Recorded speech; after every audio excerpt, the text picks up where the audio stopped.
Hi everyone, I'm Stephanie. Welcome to this week's video.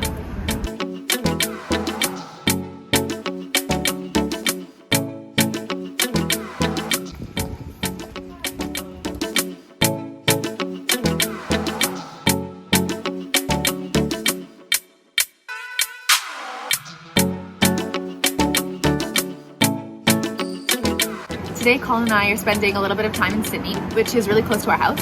Sydney is really cute because there are lots of small shops here and everything's in walking distance, and it's also right on the water. They also take Christmas pretty seriously here. Pretty much all the shops are decorated, and it's really cute.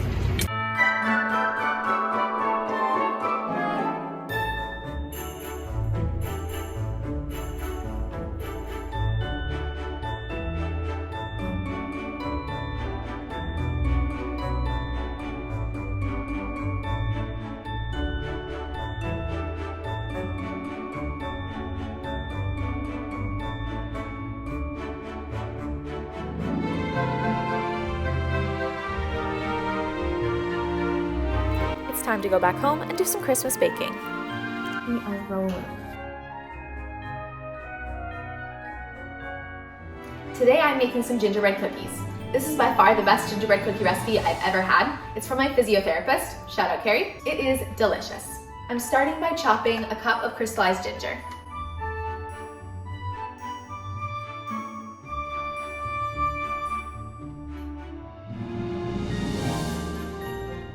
If you can find already chopped ginger, I would suggest that.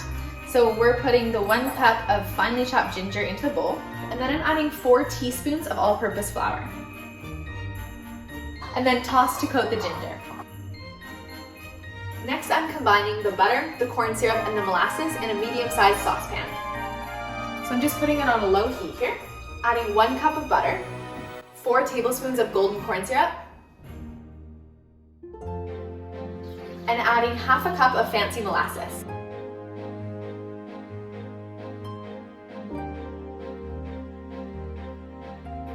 Okay, what are we doing next? Then in another small bowl, I'm adding 1 teaspoon of baking soda, 4.5 teaspoons of pumpkin spice, and about half a teaspoon of salt. Then I'm adding 2 cups of brown sugar into the mixture, and then put that into your butter and molasses mixture. So I'm leaving it over a medium heat now and stirring it constantly. And now that it's come to a boil, I'm just removing it from the heat and continuing to stir it. And then I'm cracking 2 eggs into a bowl and whipping them up. And now I'm adding my eggs to the mixture and then stirring that in. And make sure it's well blended. And then I'm adding 1.25 cups of all-purpose flour into the mixture. And putting the crystallized ginger into the mixture.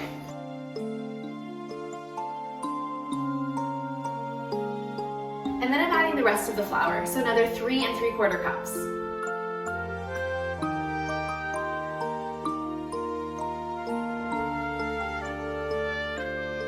After it's cooled for 10 minutes, I'm lining a baking sheet with saran wrap.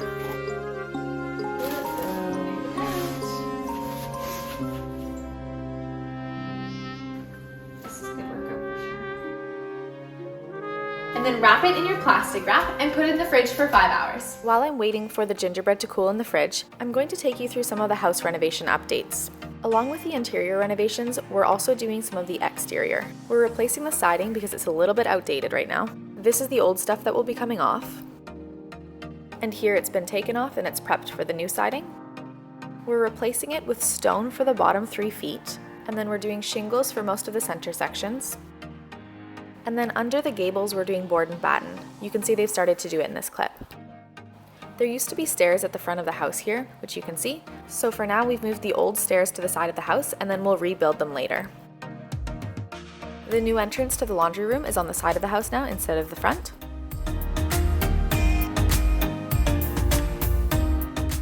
And then you can see here that the siding on this part of the house is pretty much done. On the sides of the house, we're using hardy board instead of shingles.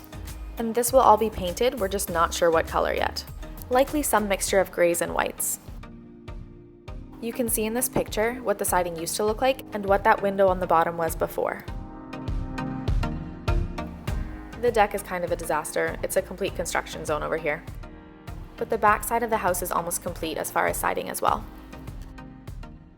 Now for some of the interior stuff. This is an old picture of the stairway before the new stairs were put in. The stairs used to go up this way, and now we flipped them so they go up the other way. The reasoning for this was that we couldn't make the upstairs floor plan efficient the way that the stairs were. And here's the laundry room, which was pretty much here before. We just moved around the windows and the doors so that the exterior door could be on the other side. You can see this is the door that meets up with the stairs on the side of the house. And then we're going to stack these two laundry machines into this corner. And this window at the base of the stairs is new. You can see in this picture from before what it used to look like. And we're still waiting on these stairs to be completed. It should be pretty close, but everything in construction seems to take a very long time. And then there's a small update for the bathroom upstairs. This is the room we're waiting on to move back up here. This window is in now, which you guys saw in the last update we were waiting for. And then it needs to be painted, and then this tile here we're going to use as the trim on the floor. Once that's done, it's pretty much ready. The bathtub, the toilet, and the sink need to be fixed in, and then we can basically move up here. And the last update I'll show you today is the living room.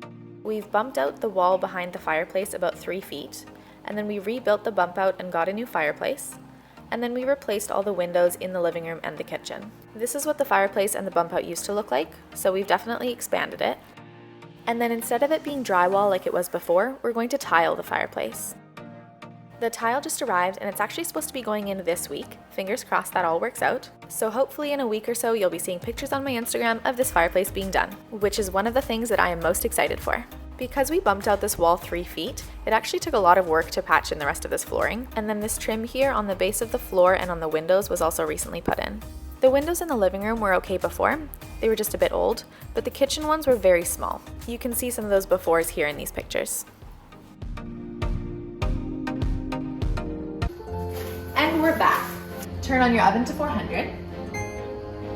So now that the gingerbread has cooled, I'm gonna roll it out and cut it into shapes. I'm starting off by sprinkling some flour onto the counter so that it doesn't stick.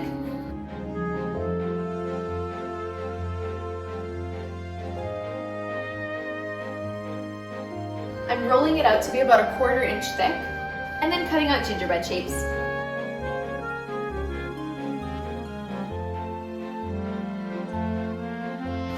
I'm putting some parchment paper down on some cookie sheets so that it won't stick. Welcome to Colin's Diaries. I'm going to cut out some gingerbread cookies as well. And anytime you're doing this, you really want to make sure, because you could like put it like right in the middle and you could waste like a whole bunch of the sides, and then you're going to end up like eating it all raw. So you want to like make sure that you're utilizing the dough here. This is actually quite fun. Stephanie and I always do this. She told me to say that. We've never done this.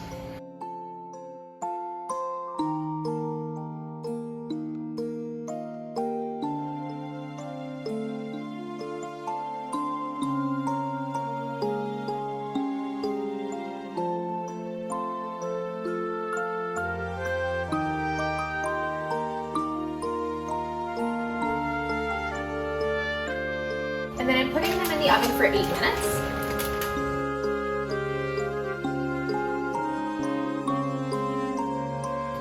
I'm using about a tablespoon of butter, and I'm going to soften it in the microwave, not melt it all the way. And then I'm going to whip it slightly. And add 4 tablespoons of cream.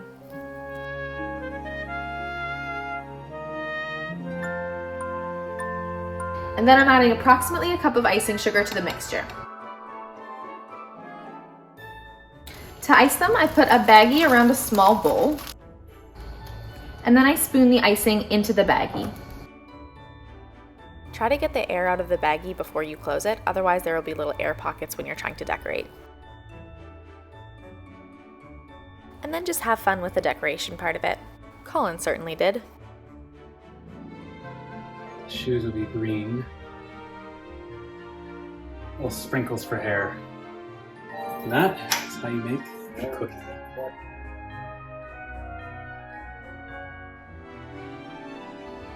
And this is the final product.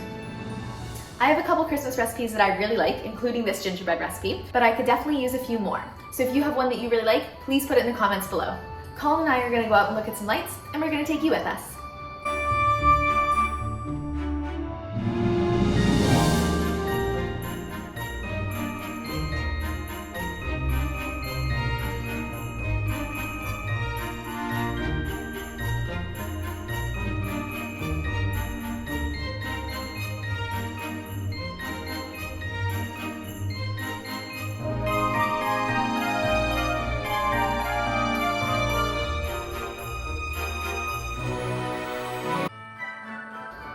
I'm making my tea and we're gonna have a few of our gingerbread cookies and then we're gonna watch a Christmas movie. Thank you so much for watching my video. If you enjoyed it, please give it a like, and if you're liking my channel, then please subscribe. I'll see you next time.